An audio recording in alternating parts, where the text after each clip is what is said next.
দর্শক, ঈদের আর মাত্র 10 দিন বাকি। ঈদ দ্বারপ্রান্তে থাকায় শপিং মলগুলোতে যেমন ভিড় বাড়তে শুরু করেছে, এছাড়াও কিন্তু রংপুর নগরীর অন্যান্য যে দোকানগুলো রয়েছে সেগুলোতেও কিন্তু ভিড় বাড়তে শুরু করেছে। সব কিছুর প্রভাব যদি একটু বলি, সব কিছুর প্রভাব এসে কিন্তু পড়েছে নগরীর যে মূল সড়কগুলো রয়েছে সেগুলোতে। দর্শক, রংপুর নগরীর মূল যে সড়কগুলো রয়েছে, যেমনটি মূল যে কেন্দ্রগুলো রয়েছে, যেমনটি জাজ কোম্পানি মোড়, শাপলা চত্বর, রংপুর মেডিকেল মোড় থেকে শুরু করে লালবাগ, শাপলা চত্বর এবং মুরাটল মোড়, সাতমাথা মোড়, রংপুর নগরীর যে মূল মোড়গুলো রয়েছে সেগুলোতে কিন্তু তীব্র যানজট সৃষ্টি হয়েছে ইতিমধ্যে। দর্শক, আমরা যেমনটি তথ্য আমাদের কাছে রয়েছে যে রংপুর সিটি বিগত সময়ে রংপুর সিটি কর্পোরেশন থেকে 11,111টি লাইসেন্স দেওয়া হলেও কিন্তু গাড়ি চলছে প্রাথমিক সমীকরণ অনুযায়ী প্রায় 51,000-এর বেশি, এবং সব কিছু মিলিয়ে নগরীর যে যানজটের অবস্থা সেটি কিন্তু বেহাল দশা। দর্শক, আপনাদেরকে একটু জানাতে চাই, আসন্ন ঈদকে ঘিরে রংপুর মহানগরীর যে সড়কগুলো রয়েছে সেগুলো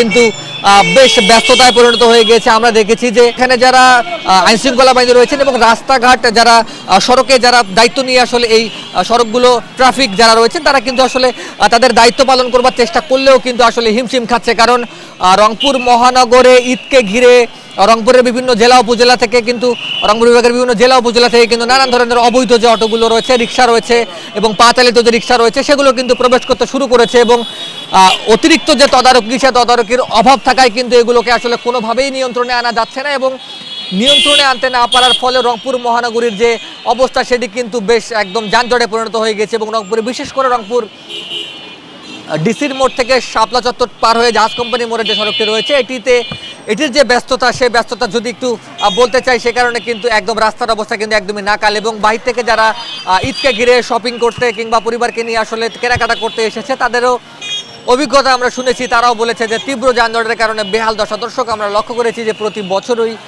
ঈদ যখন আসতে শুরু করে, ঈদের আগ মুহূর্তে কিন্তু রংপুর মহানগরীর বিভিন্ন যে পয়েন্টগুলো রয়েছে সেগুলোতে এরকমই যানজটে তৈরি হতে শুরু করে। কারণ ঝুঁকি নিয়ে আমরা দেখেছি যে আইনশৃঙ্খলা বাহিনী যারা রয়েছেন তারা কিন্তু কয়েক দফা এটি তদারকি করলেও সর্বশেষ যে অবস্থা সেটি কিন্তু আসলে কন্ট্রোলে আনা সম্ভব হয়ে ওঠে না, যার ফলে রংপুর মহানগরীর এখনকার যে অবস্থা সেটি কিন্তু তীব্র যানজটে পরিণত হয়ে গিয়েছে। এবং নগরীর চারিদিকেই কিন্তু বিশেষ করে শপিং মল যেগুলো রয়েছে সেগুলোর ঠিক সামনে কিন্তু একই অবস্থা। এবং আমরা দেখেছি যে দোকানগুলো জুড়ে সামনে পার্কিংয়ের ব্যবস্থা না থাকায় সেই জায়গাগুলোতেও কিন্তু মানুষ পার্ক করে জায়গা জটবদ্ধতা তৈরি করছে।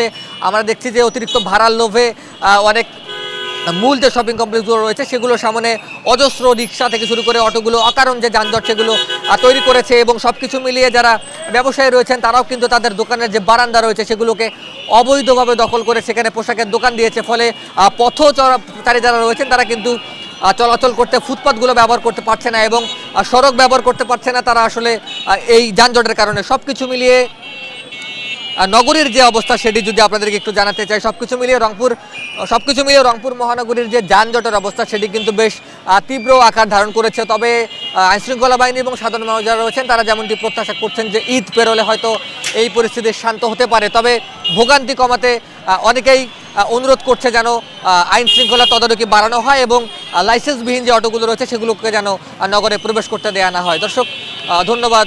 জানানোর চেষ্টা করছিলাম রংপুর জাহাজ কোম্পানি মোড় থেকে রংপুরের যানজটের যে সংবাদ সেগুলো। সাথে ছিলাম ওই মেহেদী হাসান, ক্যামেরার পেছনে রয়েছে সাদমান শৈশব। ধন্যবাদ এতক্ষণ আমাদের সাথে লাইভে যুক্ত থাকবার জন্য।